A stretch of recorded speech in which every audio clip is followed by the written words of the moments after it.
What's going on, everyone? This is Cubs fan Han, and you're listening to the Escape Podcast. And this program is being recorded in front of a live studio audience, where Han shot first. Enjoy the show. One is a territory war specialist from Australia. The other is a territory battle tactician from the U.S. Together, there are no signs of intelligent life on board. But with over a combined 45 years of entertainment under their belt, the one thing we are sure of is that you will be entertained. The CFH Network presents the Escape Podcast, a weekly show about the mobile game Star Wars Galaxy of Heroes. Live from the network studios of Yavin 4, here are your hosts, Scotty McLaren and Paul Anthony.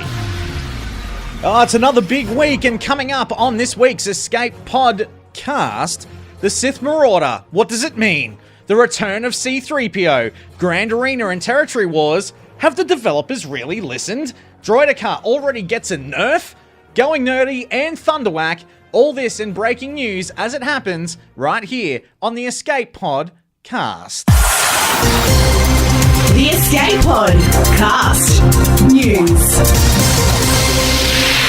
Or not. And I think it might be time to get into some breaking news right now. And let's get straight into it. Paul, what is going on, my friend? I don't think there's any breaking news right now, Scotty, because it's been a pretty slow week with the exception of, the stuff that people have already read. As we go to air at about 7:30 Eastern, there's no puzzle. I don't have a puzzle to talk about. Where is my puzzle? Well, that's right.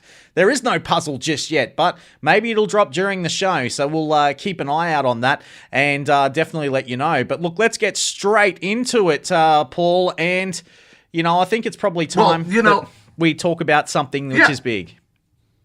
Yeah, well, the Star Wars Galaxy of Heroes world is as split as they were on Episode 8. Half are setting fire to the cars along the streets because they have had enough of Knights of the Old Republic. And those who just want to throw money at the game, they're just waiting to throw money at the game like monkeys throwing feces at a wall. There's all the buzz about all of these, all these leaks and things like that. Yeah. It's true. There is. Lots of buzz. But yeah. But Sith Marauder, that's the big thing right now. Sith Marauder is the login character. What does that mean? Well, is it Sith month? I think so. I think it is. I think we're going to go back to the Sith, the whole thing of the Sith month, man. It's happening. It's certainly something Sith. Could it be that we're going to need those ships like the Galactic Chase Lambda Shuttle? Are we going to need the Sith Bomber? Are we going to need the Sith Fighter? We're already farming Karth right now because of the panic. Yeah. But are we going to need to jump back to Sith Fighter as quick as possible? Well, I think so, man, and I'm going to go straight into this. I think that what we've got here is, like Guns N' Roses said, a failure to communicate. Look, we've got Mitra Surik, I think, is someone that I think we might see come to this game as a marquee event. I think we're going to see 3 events in this month of March outside of C-3PO, and we'll get into 3PO in a moment. But Mitra Surik, I think, could come to the game because most of the Sith Marauders were wiped out along with the Sith Assassins and Masters after Mitra Surik fought through the Academy to confront Darth Traya, of which she beat Darth Traya. Now, Malik seemed to be drawn to kindred minds that shared his love for violence and killing, and he actually killed notable figures like General Grievous, and to a certain extent, the Exile when he wasn't fighting as well. So General Grievous has just had a rework. Darth Malik... You see where I'm going here? I think Darth Revan is... Hang on. I think Darth Revan is someone that is actually going to come to the game later because I think that Darth Revan is an endgame character, much like Jedi Luke is, and I think that that's got to happen. Now, Sith Marauder, though, and I can hear the counter-argument already, was actually mistaken for Darth Revan, but I still remain to be convinced that it is Revan inbound. And I think that we'll actually need the Sith ships. I think we'll need the Sith ships for the Ebon Hawk, and the characters that we will need will be required for Malak, and that will include HK-47. There you go. All right. Well, Scotty, you know that I love you like a brother, right? I know that. Okay. I'm going to say this as gently as possible. Remove your cranium from your rectum. I shouldn't have to spell this out for you. If you're going for a character that's going to be meta-defining, that has all this hype built up around it, it's going to be Revan. How do you go back if you release Malak right now to give people Revan?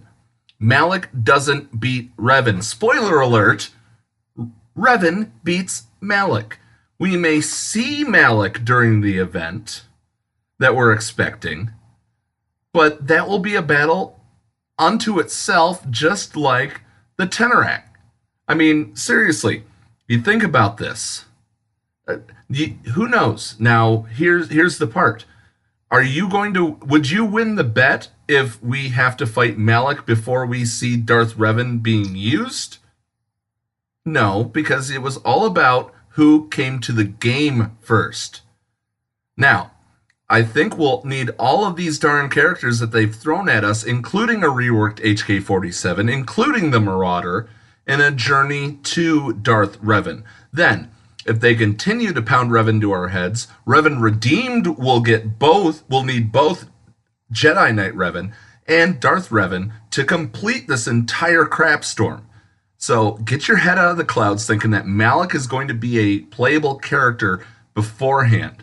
They realized they made a mistake with Jedi Knight Revan dominating the meta, and this is them making it right. But here's the thing.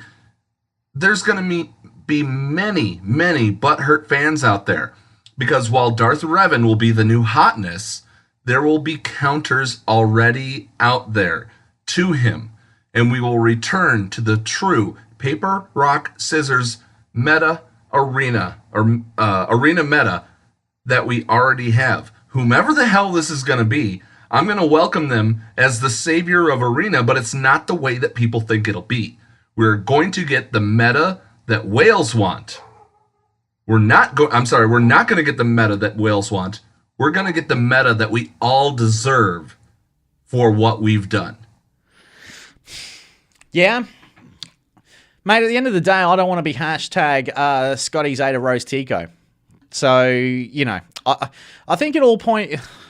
Look, everyone says that it's going to be Darth Revan. I'm starting to think that way. But having said that, I think it's got to be Malak. It has to be Malak for that whole thing of the end game thing that I was saying. But anyway, we'll see. We will see. It's only another week or two to find out, and then we'll get back into this. But anyway, hey, mate, look, let's move on. So we're going to agree to disagree for right now. For right now, we will, yes. And you can say Scotty, Zeta Rose, Tico, and I will do it live on this show if that's the case. So, you know, that's what I'll do. But look, let's get out of this and let's talk about the actual thing that everyone wants. And that is, of course, coming up in just a matter of days now. For those of you that haven't actually got him, next Thursday, you'll be able to get your Ewoks out there and you'll be able to take on C-3PO and get him to a 7-star character. Paul, I think that this is a good thing for the game. I think that everyone talking about this Revan thing and this Malak thing, having 3PO return now is probably a good thing. Yeah, I with many thanks to our guildmate, D. Popeye. He helped me remod the Ewoks, and I was able to push through, and he tried and tried and tried. I even gave him a chance to try it to see if I actually had any chance. Yeah. He couldn't get through phase 6, and then one time I was like, okay, give it back to me. I'm gonna try. Three tries later, I ended up getting C-3PO at 6 stars. I'm sitting on my break at lunch that following Saturday, and I just fire up the game and I'm going to just try a few more times to get C-3PO with what was it, Popeye? I know you're in the room. I think it was with 3 hours to go, I unlocked him at 7-star. Fantastic. What was the combination you used? Can you remember? I can definitely pull it up. I know that it was a Chirpa lead. Yep. I know I had Wicket. I know I had Ewok Elder, because Ewok Elder is 100% the catalyst for all of this. Yeah. I agree. And I'm pulling it up right now. I had Chief Chirpa with his Zeta at gear 11. Wicket at gear 11. Ewok Elder at gear 11. Logray at gear 10. And Paplu at gear 10. Nice. All of them with mostly defensive mods. I had Wicket as fast as possible. I had Elder as healthy as possible in case somebody got their hands on him. Yep. But it's exactly what I deserved for neglecting these bears. Well, this is true, and that they're a good fraction, the Ewoks. They are. They can beat a lot of teams. Look, I had the Zeta on Chief Chirpa. I got him to gear 12 just recently, but I did have him at gear 11 when I got my 7-star C3PO. Logray is the key, along with Wicket and Paplu and Ewok Elder. They're the ones that you need. You need that Zeta on Chief Chirpa to get him, and Logray, you certainly do need him for this particular event. Wicket, you need to keep putting the stealth on Ewok Elder so that you can keep reviving. So that's what you need to do. I got him first try, C3PO, and to 7 stars, and absolutely loved that event. I really did. I thought it was better than the Chewbacca one, where I said some very, very interesting words and threw my phone at the wall that many times, and I only got Chewbacca to 7 stars with only an hour to go on that first event. So I enjoyed this one more. But yeah, they're the combo you need. Tebow and Ewok Scout, unfortunately, don't work as well. But Ewok Elder, Paplu, Wicket, Logray, Chief Chirpa, Zeta. You need that one Zeta, and you'll get your 7-star C3PO. There you go. When Chewbacca came back, I was sad that they eliminated the need to watch that opening movie every single time they went in for a try. Oh, thank God. Luckily, they got rid of that. Luckily, I only had to watch it about 3 times. I like you. Honestly, I wish I could reach through my computer right now and smack you for getting 7-star 3PO that quick. But like you, for me, the bounty hunter and Phoenix guy, I sailed through Chewie pretty quickly. Yeah. Well, let's move on and back to the Territory Wars in Grand Arena. And look, the big news that came out this week from Capital Games was that they've actually listened to us, Paul. There will be no more characters removed. No more Nerf Wars. Yeah. No more Nerf Wars. Only Boost Wars. Yes. That's good. That's awesome. I'm loving that. And I love the Boost Wars. I think it's so much more fun, the Territory Wars. I really do. I do like the Boost Wars, and I'm really interested in seeing what these Geonosian soldiers are going to be doing. Not just soldier, but all of them. I'm looking forward to this, especially that specialized one. What is it called for the Geonosians? Let's see. I totally brought up the wrong one here. It is called Heavy Artillery. Call Heavy Artillery to destroy target enemy and another random enemy, which can't be evaded. Yeah, it's kind of... JT. That's like Annihilus Annihilate. Yeah. Annihilus Annihilate. And a random enemy. Yeah.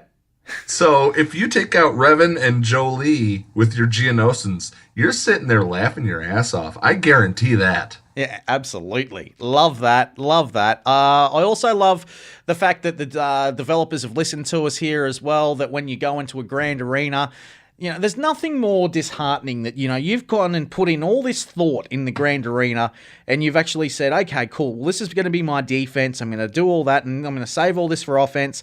Then you get to the offensive phase, you click on it, no defense.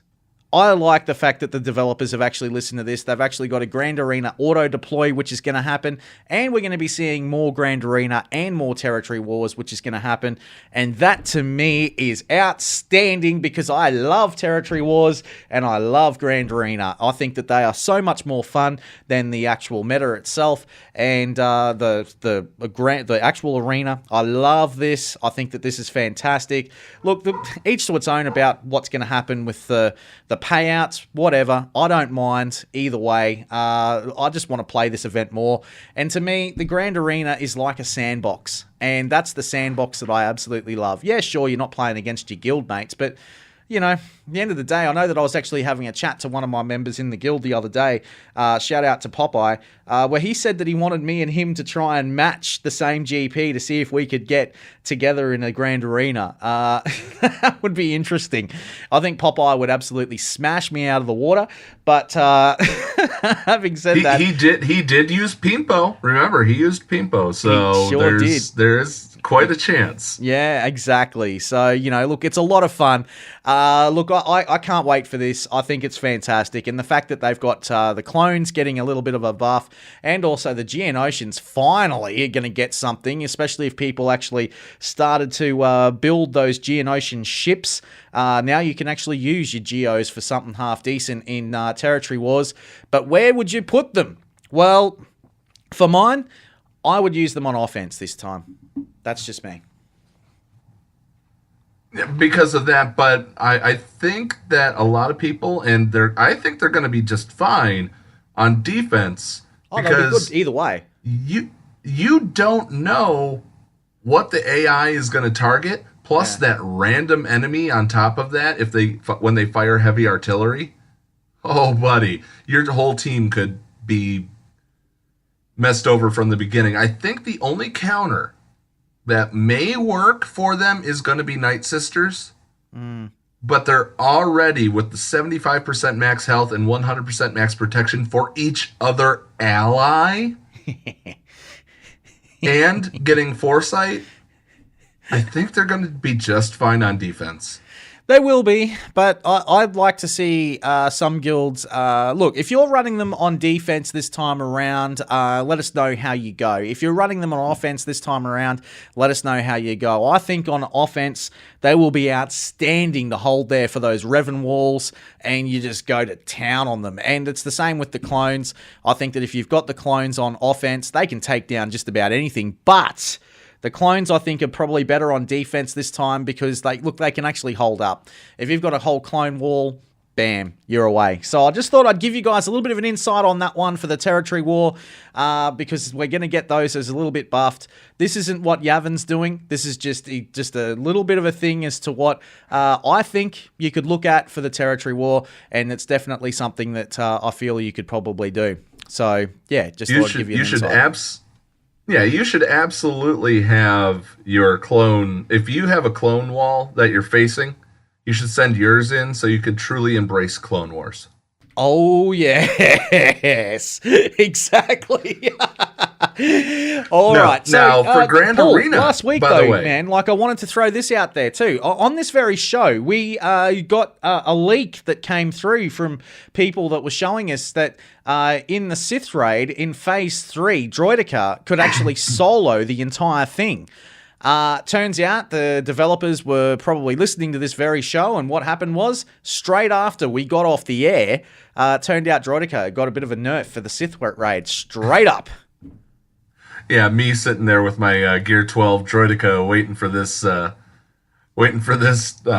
Sith raid that's actually going on right now. I'm going to possibly see if it's true. Coming up here soon. If it, I don't think it's already been updated yet, so I might have a chance to check it out. Yeah. To just laugh my ass off at 19 million damage, but we'll see. We'll certainly see. But something about our little new toys, if you will. You know, you're still playing with the plastic droids. I'm playing with metal ones. Yeah. We wanted to talk about this as well. I threw Grievous Lead, B1 Battle Droid, and I put HK-47 in my Grand Arena. And took down 5 teams before somebody finally took him down. Wow. For the Grand Arena. And this guy is one of the ones that's going on to he's fighting for second and third, or third and fourth, while I'm sitting now. Once he got through it, I've got a fuzzy roster. But what I upgrade big time. Well, this is true. You do. But it's maybe HK is going to be the savior for the droids, and seeing him with Droideka, maybe he'll be the best leader for Droideka. Well, so while they're nerfing him only in Sith Raid, because they're changing the Sith Raid itself as far as where things go, but for this, we're fine. Yeah, I agree. I think it's look, I actually have fun with Droideka. I have only got a 4-star Droideka, and I actually sent him into battle in offense in Grand Arena. And I had Lobot lead with my good friend, the Droideka, and also had the B2 Battle Droid, and they wiped down a First Order team. I could not believe it. Sure, it was a Captain Phasma lead, but they took him down, and I was quite happy about that. Lobot with the extra speed, he's fantastic, and shout out to Urza for showing me that one, because he loves Lobot versus the meta, so he's definitely well worth it, which is good. So, Paul, I think it might be time that we get into our very, very special guest very, very soon. And we've got a couple of big special guests on the show today, man. We definitely do. We call the whenever we have this guy on, he's the king of speculation. So I've dubbed this part Scotty's Speculation Station, or if you prefer, Paul's Prognostication Pagoda. His name is Thaddeus from Going Nerdy. We've got him coming up in just a moment, and on the other side of news after Going Nerdy, we're going to go through a top 10 leaders with Thunderwack. Make sure that you guys hang around for that. This is the Escape Podcast. Ladies, look at your mods. Look at mine. Back to your mods. Now back at mine. Unfortunately, yours aren't mine, but they could be if you stopped wishing your mods were better and made an appointment with Pimpo the Modfather. Look at your arena rank. Back to me. Back at your arena rank.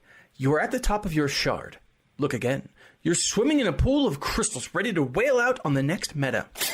Just contact Pimpo at pimpomodfather@gmail.com or on Discord at PEEMPO number 9337. Today, look at your mods again. Anything is possible when you have Pimpo overhaul your mods. Back to me.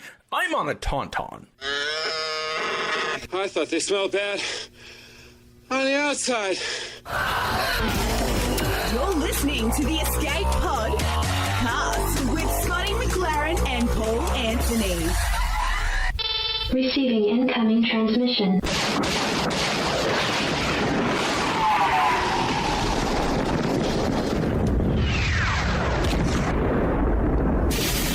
Receiving incoming transmission.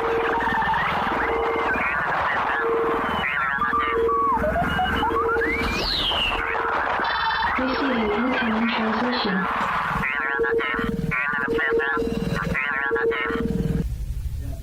And if you were tuned in to Thaddeus from Going Nerdy's channel just the other day, you might have heard that Paul and myself were on this channel and we were doing a little bit of speculation station, weren't we, Paul? I call it the Prognostication Pagoda, but we absolutely were. We talked about, what we think's coming in March. Is it more, KOTOR, or are we getting the Gamorrean Royal Guard? And then in April, I blew some minds. Hopefully you guys have already heard it and checked it out. We're going to be, we're going to be going farther into the calendar here, but Thaddeus from Going Nerdy, welcome to the show, bud. Hello, how are you guys? Oh, man, we are very good. It's nice to see that you're still on a Tauntaun. I am. Hey, I gotta tell you, man, that Tauntaun rides smoother than anything I've ever in my life. It's amazing.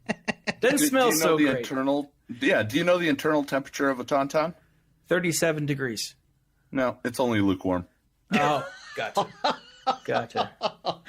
Oh, dear, oh, dear. Well, look, if you haven't already seen Thaddeus's video yet from Going Nerdy, make sure you go over and have a look at it, because you'll hear us talking about some of our speculation as to what we think's coming to the game in March and April. But, Paul, I think we need to continue on this conversation, and let's talk about May. Now, Thaddeus, I think that, this is going to be a great month for all fans of Star Wars, all fans of Galaxy of Heroes, because this is the month that we finally get the most beautiful person in the galaxy, and that is, of course, Padme, because it's May. Padme. Get it? I see that. I thought you were going to say that we would be reveling in the fact that we just got Gamorrean Guard, the rework. But no, yeah, I think you're absolutely right. I think that she's coming. She is, if I remember correctly, one of the characters that is actually in the notes, like in the game currently, in the data, like the data mine. The data mined. Yeah. And so she's in the game in some form. Now, and from what I can remember, she's been in the game for maybe years. I feel like that information's been around for a while. And so I really want Padme. Me too. The question is, which Padme are we getting? Oh, it's got to be midriff Padme. Come on. Oh, I mean, seriously. It's absolutely going to be arena fight Padme. Okay, because I really, there would have been no other answer. I would have, Joe, as you guys said, like, Queen Amidala Padme. I would have just been like, you're done. Queen Amidala can come later. We want midriff Padme. That's what we want. She's got to come to this game, like, in May. Padme, it's got to happen. I think that this is perfect because, look, if CG let me down, you're breaking my heart. Seriously. I mean, there's so many great Padme things. I mean, I with it just being not the 4th of July. What's that thing called? Valentine's Day. May the 4th be with you as well. Well, yeah, but I was actually looking ahead. May the 4th is on a Saturday. So technically that would be your Saturday, my Friday night, which is May the 3rd. So you could get a puzzle or an announcement that Padme is coming for May the 4th. I think that would be a great tease. I mean, because these puzzles are a wonderful way to bring the community together.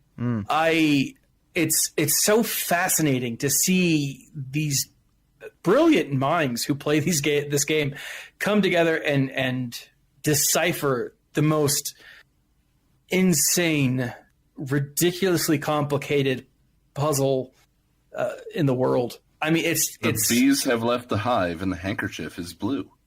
Yep. Which is what the last clue that we got from Cubs fan Han. He was on that was directly from Crumb when Crumb mentioned that in his podcast. That's right. So what does it mean? Well, once I'm saving what I think that the cipher stands for when we actually get the puzzle, because I've already passed it by Scotty. I think I know, and who knows? I might have already given it away because we're recording this Tuesday night. Well, you may already know what my thoughts are, and this could just be a flashback. Well, but there are no flashbacks in the Force. No, there aren't. Just Force backs. I think for Padme, we're going to need the Separatists. They're going to be required. We're going to need them straight up because obviously Padme was, of course, a senator as well in the Republic, and I feel as if we're going to need her for that. I think that the Separatists, they don't like each other. It's all going to happen there. No, Can I run? we're gonna get the the original fighters of Naboo, or even better, just like Captain Han Solo came out in order to unlock Rolo. Like I mentioned before, we're gonna need Jar Jar. I laugh, but I really would love a Jar Jar. His kit could be one of the most infuriatingly awesome things that has come to this game ever. Just like C-3PO. Yeah. Can I run a bit of conspiracy theory by you? Oh, absolutely. All right. Now, this is something I've been saving specifically for you guys. You ready for this? In March, actually March 5th, I have it marked on my calendar, the book, it's called Amidala or Queen Amidala or something like that, comes out, right? That's March 5th. April 15th, we have Master and Apprentice, right? So, here's my thought. Not just for Star Wars Galaxy of Heroes, but it's a bigger thing, and I want you guys to mull it around. All of the prequels, all of that stuff is going to be hyped, especially in and around up through at least July, quite possibly July, where they're going to do Old Republic and even like Star Wars Rebels, the Clone Wars. A lot of that stuff's going to be hyped through July because all of it's going to be building towards whatever the heck is happening in Episode 9. I think it's all going to play a role. It's all going to be connected to Episode 9. And so Disney and Lucasfilm is going to use stuff like Star Wars Galaxy of Heroes to build hype for those characters, for those other areas. What do you guys think? Well, So it's kind of a flashback thing. Yeah. Yeah, look, I kind of can see that, but the way I look at it, though, is that because the Clone Wars TV show is going to be coming in the fall in America, I feel as if and they're going to be also launching the new Disney streaming service with The Mandalorian and a few other things like that. I've got a funny feeling that they're going to go with the Clone Wars characters first, right the wrongs of the past, bring us Padme, give us that Clones rework in June, some new clones as well, and also Episode 3 Kenobi, and that Maul and Savage rework. I think they're going to all come to the game. I think it's all got to happen. And then from July, that's when we start the build towards the Episode 9 for what's coming. And then I think there might be even a break there in October where we see characters from The Mandalorian come to the game. Oh, wow, you've got him a little late than I do. So, we already talked that we're thinking that it's May for May the 4th. I wouldn't be surprised if May or June they're going to release the Y-Wing, the A-Wing, and the B-Wing. Reason being for that is that the Y, A, and B-Wings are going to be needed for a ship raid. Which will be the Death Star. I think in June, the hype for The Mandalorian starts. In July, we're talking books earlier, Thrawn Treason will be released. That's going to be the third book of the new Thrawn series. The original Thrawn books were a trilogy, weren't they, Nerdy? Yeah. They were, and they were solid. The new books have been phenomenal. Yeah. I have loved every moment of them. And they've already done a trilogy with the Aftermath trilogy.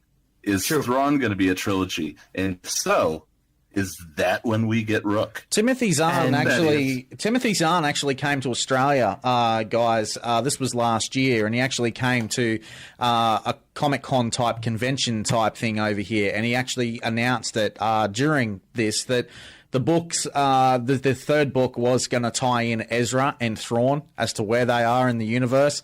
And he also announced as well exactly what Nerdy just said. It's exactly all of that that we're going to be seeing. And I've got to say, Timothy Zahn, you are a god if you ever listen to this. So here's the question, though. Has it been announced that this is the final book of a new Thrawn trilogy, or could we go to quadrilogy?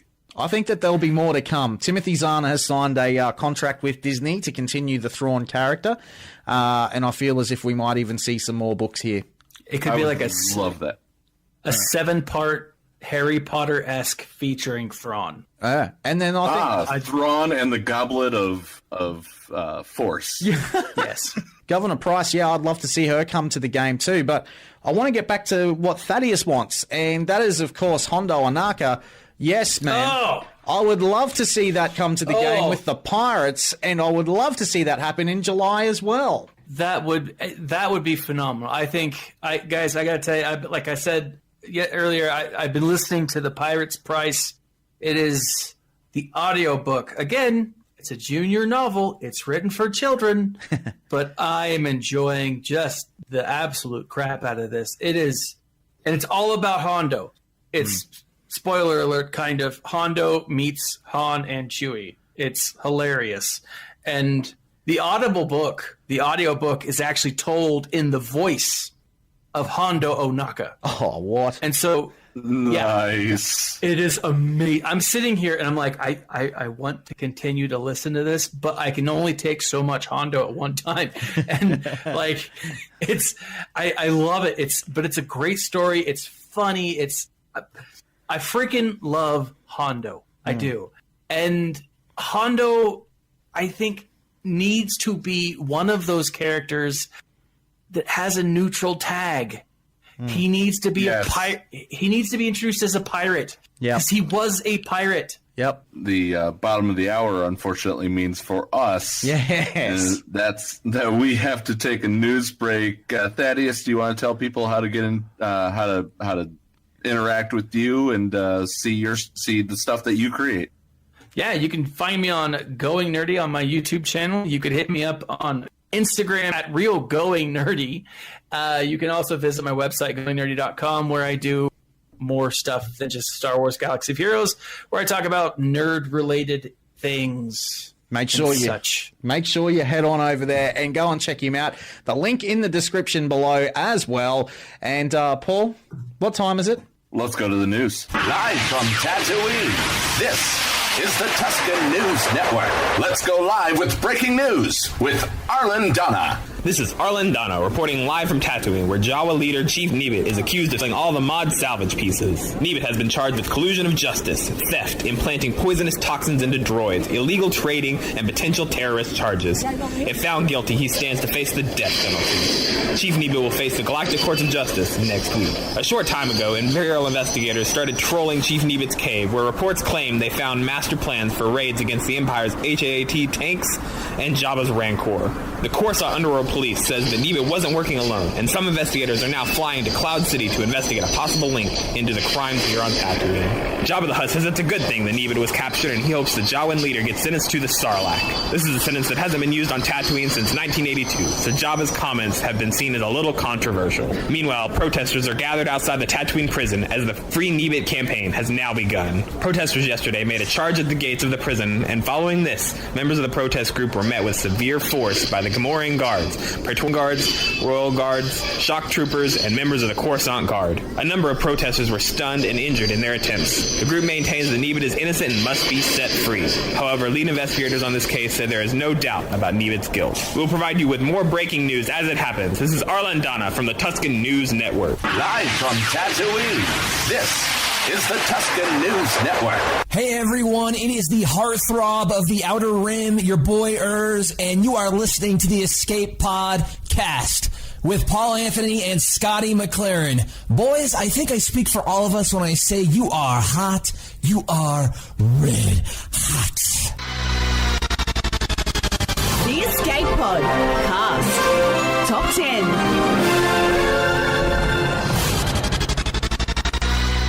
Welcome back to the Escape Podcast. We have joining us for today's 10, the one, the only Thunderwack. Welcome to the Escape Podcast. Hey, thanks for having me. Man, you are more than welcome. And look, I'd like to introduce him as well as, I guess you could say, another mod expert, because he does top 10 ways in which you can remod your characters. He does a number of awesome top 10 videos as well. And look, it kind of fits that we've got you in the top 10 list for today, Thunderwack. Yes. Well, one of the things I want to say, if you don't want to do it yourself, Well, the Modfather is going to be your guy, but if you want to try your hand at it, there is no one that I actually recommend more than Thunderwack. His mod videos are godlike. Oh, yeah. Well, thank you. Oh, yeah. That stuff is fun for me. Oh, yeah. Well, let's get into it. And today we're counting down the top 10 leaders in the game. And Thunderwack, you actually did a video on this just recently, and you've actually got the official top 10 list. Yes. I did a video, and I actually had some good input from people, because there was a few people I kept out of the top 10 in the video because of the case where usually, for instance, I took Bastila out of the top 10 in that video because I had Jedi Knight Revan. And Jedi Knight Revan, in my opinion, was better, and he replaced Bastila. But then a lot of people said, well, if we're just going the top 10 overall characters in the game, Bastila should still be on there. So she is on this list, and I kind of revamped it, listening to people's opinions, and decided that, you know what, they're right. We're just going to go the top 10 overall best leadership abilities in the game. Fantastic. Well, Excellent. Well, I think that what we should do is we should hear this official list and see where we agree or disagree. Paul, what do you think? I think that's a great idea. I would. Why don't you go ahead, Thunderwack? Why don't you give us your 10 and 9, and then we'll roundtable this. Okay. So let's see. My number 10 actually ends up being Kira. Yes. A lot of people don't have her on our list, but she can make, especially for Grand Arena and Territory War, in those instances, she can really make teams, even at a lower gear level, with her leadership ability, with Nest or with L3 or any of those solo characters. She can really turn the tide of the battle. And I put her on this list specifically for that reason. These aren't just necessarily squad arena leaders. These are leaders that have great abilities that can help you in all aspects of the game. And then number 9 is actually Palpatine. He was somebody I struggled with debating on putting on here or not. But there's going to be a few characters I don't have on here that people are going to wonder, am I high or something? But just thinking about it, number 10 is Kira and number 9 is Palpatine. Yeah, look, Thunderwack, I agree with that. Kira, to me, is a lot like the Scoundrels version of what Finn used to be. In fact, she's kind of like the poor man's leader, really, for the Scoundrels, isn't she? That's exactly right. Exactly. I do well, like for my number 10, I ranked Barriss number 10.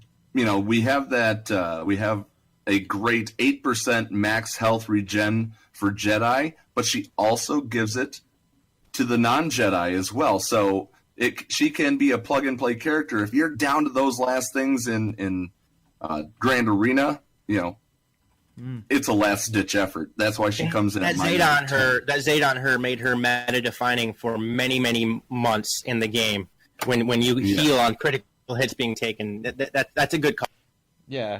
Yeah, for my number 9, I'm going to surprise a lot of people. I've got JTR sitting at number 9 because she's a great leader for raids, yes, but Finn has more utility in more modes in the turn meter gains department, in my opinion. Ooh, after the nerf? Even after the nerf, he's still. You can't take JTR in and go 3 rounds comfortably in tank. Yeah. What do you think? I can understand that. So, Scott, I personally go for it, Thunderwack. What were you saying? No, I understand his thought process on that. I just find JTR more valuable. Yeah. And you'll see later in my list. But it's not like I'm going, wow, you're wrong. Because I can understand where he's coming from. Yeah, right. Well, spoiler alert there. But, yeah, for me, look, I've got General Veers at number 10 because he certainly makes the Imperial Troopers a whole lot better, especially when you put a Zeta on him. He is definitely someone you need for all those, starting out players or mid-game players. Definitely put that Zeta on General Veers. You'll certainly get a lot of utility out of him for territory wars, territory battles, and a number of other parts of the game as well. And also, I've got at number 9, I'm glad that you mentioned Kira as well, Thunderwack, because I've got her on my list too for the same very reason. Nice. All right, let's get back So to the let's go official 7 list. and 6. No, number 8 and 7. 8 and 7. What's in at number 8 and 7 for you, Thunderwack? At number 8, I have General Veers as well. Yes. I think the Imperial Troopers are a great faction. Now, in Grand Arena 3v3, they're not nearly as good. I've learned that the hard way. Yeah. And if you're going to use them, Range Trooper helps tremendously, and I don't have him leveled. So General Veers is number 8 for me. Number 7 is Bosk. Bosk is the best bounty hunter leader in the game, in my opinion. You need him to get chewy, and they're versatile. A lot of times in territory war, I mean, my guild always lays bounty hunters on defense, and we have a Bosk lead area. His Zeta makes him incredible. I use him in Grand Arena and 3v3 and 5v5. I know he's not as raid viable as some other characters, but he is the best bounty hunter leader, in my opinion, in the game. I agree with you, and I've also got Bosk at number 7 as well, Thunderwack, and for that very reason. And at number 8, I actually had Kylo Ren unmasked, just due to the whole territory wars thing, because he is a beast-like to get through. So I had him at number 8, and Bosk at number 7. So look at that. You and I are very much on a similar page here, Thunderwack. But I know that, yes, sir. But I know that our good friend Paul, he likes to throw a few spanners in the works. What have you got, man? Yeah, honestly, Bosk is not on my list as an overall leader. He's not even on my list. He would be my number 11, and you know how much of a bounty hunter fan I am. Yeah. The reason that Bosk is such a good leader is because he's an awesome tank. He can stick around. That's why Bosk is such a good leader, but you take Bosk out of that equation, and it's nowhere near. You'll see where I've got my bounty hunter in a little bit here. Number 8 for me, as I mentioned, not as good as Finn, but Finn comes in at number 8. His offense and defense up for resistance allies and turn meter gains when enemies take exposed damage. Along with that, you can take him into many different modes. I have been stonewalled before with a late stage Finn in territory war. Yeah. So for that reason, that's why I put him at number 8. Number 7 is CLS. His counter, his defense up, his extra 15 offense, turn meter gain on resists. He made the original Phase 1 for tank solo team as well as a Rancor team. Have you got his leadership zated? Yes. I do not. That's actually a good point. I do not have his leadership zated. I just have his second unique zeta. Yeah, right. The blinds all things. Yeah, correct. Yeah, right. Very low back. Very interesting. Okay, well, let's move into number 6 and 5 on the official list from Thunderwack. Who comes in those positions? Number 6 is Mother Talzin. Now, I didn't include Ventress on this list. I can understand if people thought I should. She's pretty replaceable with Talzin in that sense, especially in the Sith Raid in certain instances. But if we're talking about, I just wanted one Night Sister, and Mother Talzin is that, in my opinion. Night Sisters actually can dominate all phases of the game. You don't see them as much in Squadron anymore, almost zero probably now with everybody having Jedi Knight Revan. But they were very good in that area, and they're a very unique team that I wish we had more teams like Night Sisters. Their kits are way different than everybody else's. You have to have certain counters against them. There's certain teams they can blow through. And with a 1,000 lead, especially having it Zeta, which I don't, which I should, Territory Wars, Grand Arena, great leader in my opinion, and one of the best teams in the game when you put Night Sisters together. Well, don't forget the revives as well from Mother Talzin. Exactly. You know, that just makes that team so hard to get through. And in fact, in my arena, there is a guy that is actually running a Talzin lead Night Sisters Gear 12 team, and with ridiculous mods out of this world, and it can get to number 1 at times on the arena up against Revan. So Talzin's a good one. I like it. And then number 5 is Bastila. For the people that don't have Jedi Knight Revan, Bastila is definitely the second best Jedi leader in my opinion. But even for those that don't, we're not just talking about Arena. And when I look at all these, the top 10 leaderships that I have here, you know, they're especially in Grand Arena and Territory Wars, there's a lot of times I'll lay a Revan team, and a lot of times I'll lay a Bastila team then. General Kenobi can go with Bastila. You can have Ezra with them as well in 3v3. I think that team works well. You can have Jolie, Revan, and Grandmaster Yoda. Bastila is just still an amazing. You can't give debuffs for the longest time to that team at all. With their extra tenacity, it takes a long time to do any damage to them with all of the extra protection. And she's definitely number 5 on my list because of that reason, and definitely a character I think you should Zeta if you're looking to diversify your Jedi teams more in Territory War and Grand Arena. Well, yeah, absolutely, and she certainly creates a second Jedi team as well. I mean, another character that goes really well with Bastila on that second Jedi team, I find, is Hermit Yoda. Keeping keeping Grandmaster Yoda with Revan and Joel Lee. There's your triumvirate there, and then you got Bastila, Hermit Yoda, and General Kenobi, and that's just a crazy team with Ezra. Yes. Paul, what have you got, man? Number 6 for me is, and take these with the fact that knowing that I'm the territory battles guy. So I'm kind of biased towards territory battles in this case. For me, number 6 is Maul. Sith going stealth when they evade or they're critically hit just constantly gives you new life every single time that you're in territory battles. If you take a Maul team in on the dark side battles. But you need that Zeta. Also, you need that Zeta. You need that. Well, all these are Zeta considering, in my opinion. Yep, sure. With number 5 comes in with Traya. Great meta team. Lots of out-of-turn damage and stat debuffs when their friends get hurt. The whole triumvirate. Traya leading a team can make or break, not just your territory battles, as I'm kind of biased to, but she had been and is meta in territory wars because you face the trail wall, you gotta spend those big teams. Look, yeah, that's CLS, Revan. Yeah, that's true. That's true. Well, look, I think that Palpatine's actually got a better leadership than Traya at times, and I actually have him in at number 6, and for the exact same reasons as what Thunderwack gave us earlier, and also I have Traya in at number 5. Let's get back to the list, and what have you got in at number 4, Thunderwack? Number 4, now I'm going to start this note off, guys, with saying I don't have Kylo Ren unmasked on my list. So for those of you First Order lovers with me out there, please don't unsubscribe from my channel because of that. Just don't use them enough. No, that's all right. Thunderwack. There's an argument for him. I understand that, but he's just...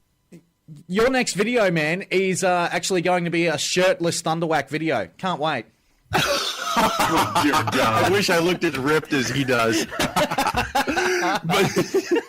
but yeah, number 4 comes in with JT. Still, phase 1 of the Heroic Sith Raid. She's incredible. Territory Wars, Grand Arena. She is one of the best offensive teams you can have for that case. You usually don't want to use her on defense. Actually, probably never want to use her on defense. She just doesn't hold very well. But JTR comes in at 4, and then CLS comes in at 3. My top 4 are pretty predictable. If this was before and the 3PO came out, CLS would not be this high on this list anymore. Yeah. But when Chewie and 3PO came out and you use them with, I used them with my arena team I ran for 3 weeks, which is one of my favorites until Revan came out, was CLS, Chewie, Raid Han, R2 with a bunch of offensive mods, and then L3. Yeah. But CLS is still great, and he can beat almost any team on offense, Revan, Traya included, if you want to include 3PO in that lineup. So that's why he comes in at number 3. Fantastic. All right, Paul, what have you got? For number 4, I've got Jedi Knight Revan. Actually, kind of, you talked about this earlier. Mother Talzin can still beat Jedi Knight Revan. So for my number 4, I've got Jedi Knight Revan with all the sorts of bonuses to a whole bunch of different factions, big payouts for Jedi, KOTOR, and also that unique buff. Number 3 is the Mother Talzin one because of the 50% potency. Now, remember, I'm not talking meta in my list. I'm talking leadership abilities. That's all I'm looking at. And Mother Talzin, 50%, plus 50 potency, 30 speed, plague that spreads. She's a turn meter fueler. She raises dead allies and can revive them with a killing blow. That's just out of this world as far as a leadership ability goes. I agree. I love Mother Talzin, and I'll actually reveal right here, right now, that she's actually my number 2 character in the game in terms of leadership. She is unreal. I really love her. At number 4, I've got Jedi Training Rey along with Thunderwack, and at number 3, I've got Jedi Knight Revan for that exact same reason that Paul just mentioned. So, Thunderwack, let's get back to the list. Number 2, I have Traya. Again, like I said, this is predictable. Because the 2 best teams in the game, in my opinion, when we're looking at leadership abilities, are Trey and Revan. They're the best teams in all areas of the game: Grand Arena, Territory War. And if you would run let's say this, you run a triumvirate team without Trey, with a Palpatine lead instead, they're not going to be able to beat those other teams, the Revan teams at times and stuff like that. Traya is necessary with her leadership ability to be. And then number 1 goes to Jedi Knight Revan, because, again, that whole team wouldn't fit together or work nearly as... A Jedi Knight Revan team is much better than a Bastila team, even though a Bastila team is very good. He makes that team, and he can beat every single other team in the game on offense, pretty much. And because of that, that's why I have him at number 1. Yes, he is the best character in the game, and Traya is the second best. And maybe we'll have a Darth Revan coming soon, we hope. But that's why I have Traya at 2 and yeah, right. All right, Scotty, why don't you give out your number 1, and then I'll explain, because once again, you guys seem to be doing the teams, and I was focusing, when I made my list, I was focusing on the leadership ability just itself. Right, okay. So, okay, well, my number 1 is actually, well, we all know that I've put Mother Talzin in at number 2. My number 1 is, of course, Commander Luke Skywalker. Look, this guy's just OP. You put the leadership ability on him, and then you've got Chewbacca, C-3PO, Han Solo, R2-D2 in that lineup. My goodness, what a team. It is probably... I reckon that it's probably one of the most viable teams in the game. You can get through Phase 3 of the Sith Raid. You can also get it through pretty much soloing just about nearly all of the tank raid. You can also solo the Rancor with it. You can get through territory battles with it easily. You can get through territory wars, Grand Arena. It did have its time in the meta for a little bit, and it can still take down those Revan teams. It's quite a tough team to beat. So, Thunderwack, what do you think, man? I think that he's there for that particular reason. I actually agree with you. And because he can become part of teams, like you said, with 3PO and Chewie, that offensively can take out any team. They can take out Revan with you add 3PO. They can take out Trey. And I that's why I agree with you in that aspect. He is dominant. Now, I remember the times when he was only OP character in the game for months on end, and people thought the game was boring because he was overpowered. But it's nice to have this, refreshing. These top 10 leaders can all that we just talked about, and that's why I like it. And even our lists are different from each other somewhat. Mine and yours is more the same, but Paul's is a little different. But I completely understand where Paul's coming from. He read the leadership abilities himself, and he went, you know what? I'm just going based off the leadership ability. Does it better? Yeah. Everybody else as much, like Darth Maul with stealth. That completely changes the team that he. And that's why I can completely understand where he's coming from, and I don't disagree. So, yeah, CLS is number 1, and I think we all have solid lists. Yeah, I agree. You wait until you hear his number 1, man. This will blow you out of the water. My number 2 right now is Harrison Dula. Without her giving all the same uniques to Phoenix, that Phoenix team is just every man for themselves. Agreed. Absolutely every man for himself. Now, when it comes down to the number 1, Jango Fett. He gives the Scoundrels plus 30 speed, minus 20 potency, and minus 40 tenacity to any enemy. 4 debuffs on his bounty hunter buddies. Burning enemies gain no turn meter. His ability to burn everybody. Bounty hunters resolve his contract, and they all get bounty hunter resolve. So you're having to fight 10 bounty hunters instead of just 6 or 7 if you're putting Boba in there. Crazy. Well, my opinion on that actually is reading the ability like you did. You're 100% right. Reading that ability, I just wish that the bounty hunters are good, but they're not great. I really think that I don't know if there should be more characters that come out that should make that ability even.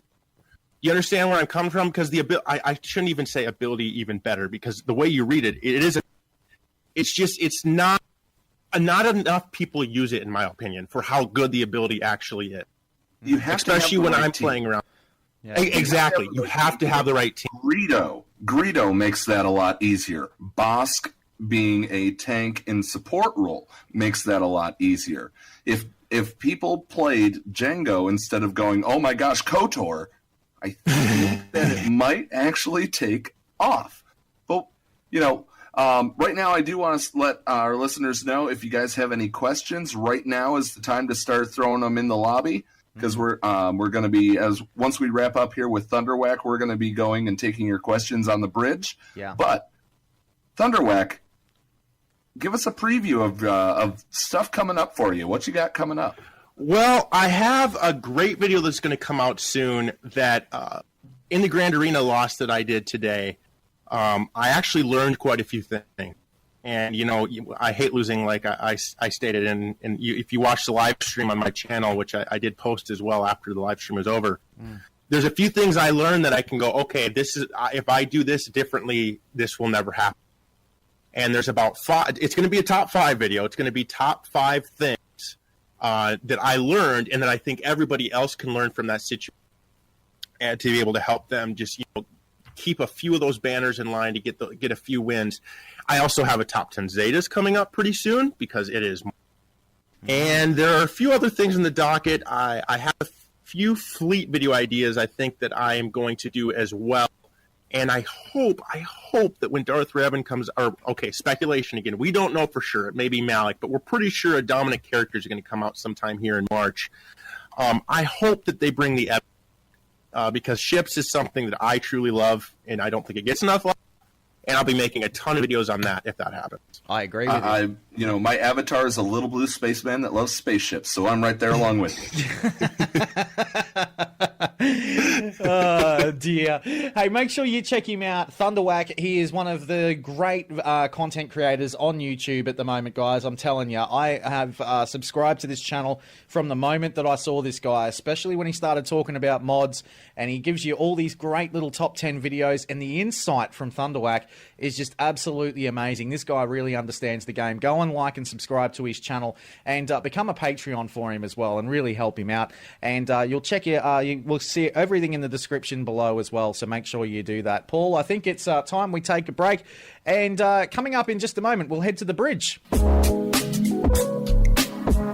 It's that special time of year when you and your loved one are looking for that special gift to give each other. You've been looking for something to help your partner rise to the occasion.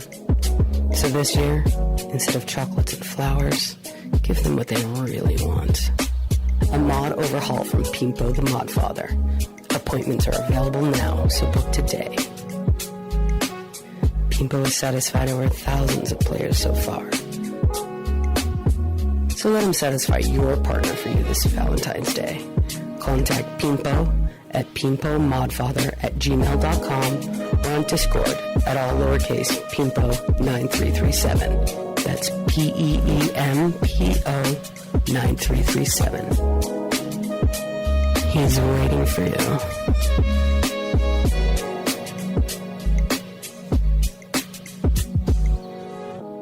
The Escape Pod cast with Scotty McLaren and Paul Anthony.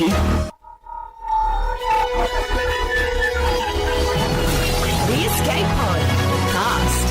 The Bridge.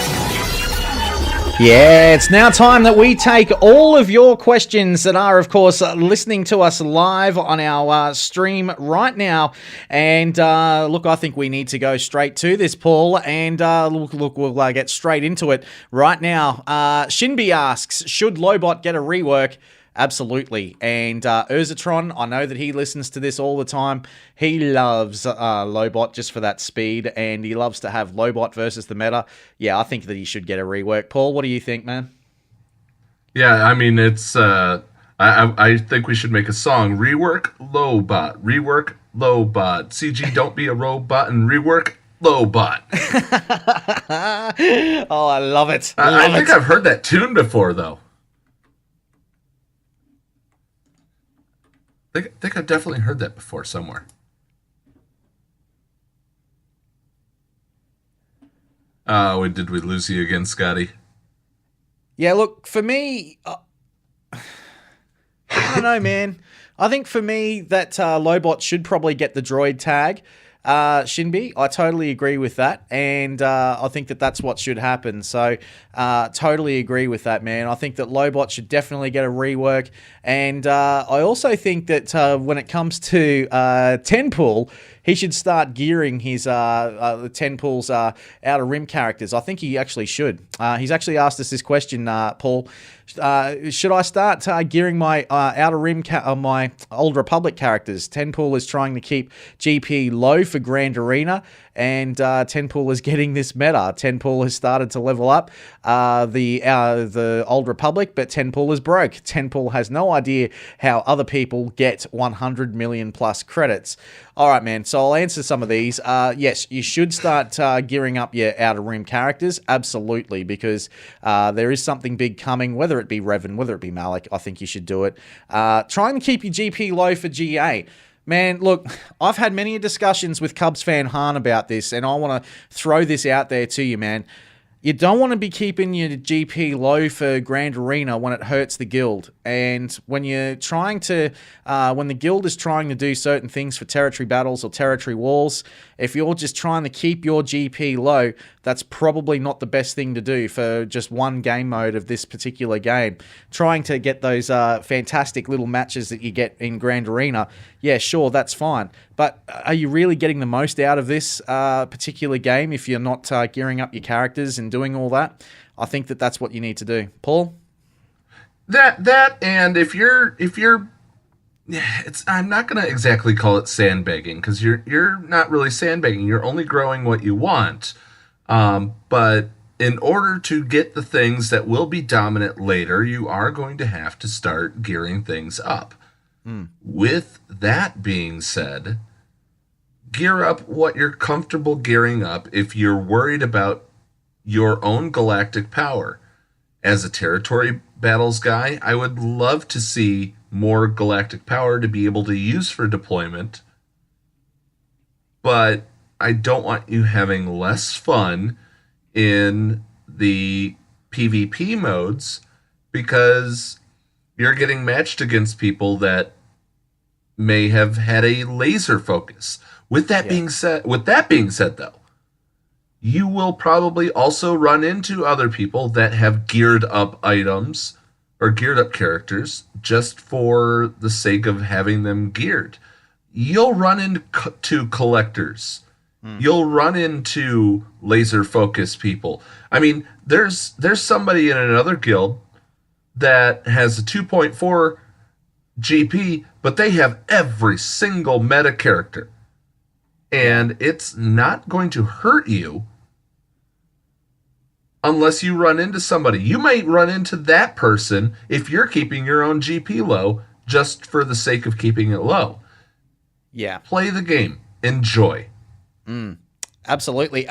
Keeping in low, meaning not inflating GP every character level 50 is the response to that from Tenpool. Nah, man. I think what we need, you need to get them up, man. Like go the characters that you need to get up. Keep the others at level 50 if you must, but go the certain characters you need. You want the Scoundrels up there, man. You want your CLS teams with Chewbacca up there, man. You want your Night Sisters up there. You want to get all those really good, like the First Order even, So if you're looking at trying to do a particular territory battle or even a grand arena, man, you got to have those teams and you got to have them well modded as well. Good question though from Tenpool. I do like it. A few people have had that. With Tenpool, though, I am going to say, I full disclosure, Tenpool's in my guild. If you don't have Rogue One for this upcoming TB, start doing that, because we're going to need every single one we got. We're aiming for 45. Yeah. Absolutely. Moving on, and we actually got one here. Shout out to Kane and Jarris and the crew from Korriban. This one's actually for you, Paul. Django versus Bosk for the best bounty hunter lead is widely debated, and I see each side practically. Bosk is the best option because he's been out longer, no way around it, but without a 7-star Django, it tends to struggle because he's a high priority target because of his full potential. What's your take on this, Paul? It's a good one. How about but I'm gonna pose another question. So CLS has been around much longer than Jedi Knight Revan. Does that make CLS a better leader? No. It's how it's written. Bosk his rework came about the same time as the Jango Fett release. Me being the bounty hunter shill that I am, I did go after him. I got him to 7 stars. And I'm very happy. In dark side territory battles, I run 2 separate bounty hunter teams. One with a Django lead, one with a Bosk lead, and both of them 6x6. Yeah. Well, look, I think for me, it's a little bit different for me. I honestly love the Bosk lead. I think that the Bosk lead is outstanding. Look, if you're chasing Chewbacca, it depends on what you want the bounty hunters for. If you want to go after Chewbacca, I highly recommend you having that Bosk Zeta lead. If you're looking at trying to be outstanding in Grand Arena or Territory Wars, well, as Paul says, the Jango Vet lead is absolutely outstanding. So I would probably even go down that path. I think that's a good way to go. It's a good way to look at it. The light side droids, they need a leader too from Shinbi. Yes, they do. Totally agree with you, man. I think they certainly do.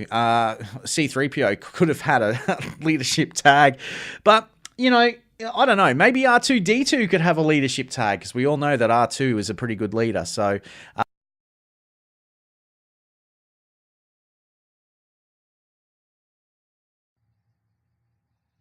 We've lost you there, Scotty.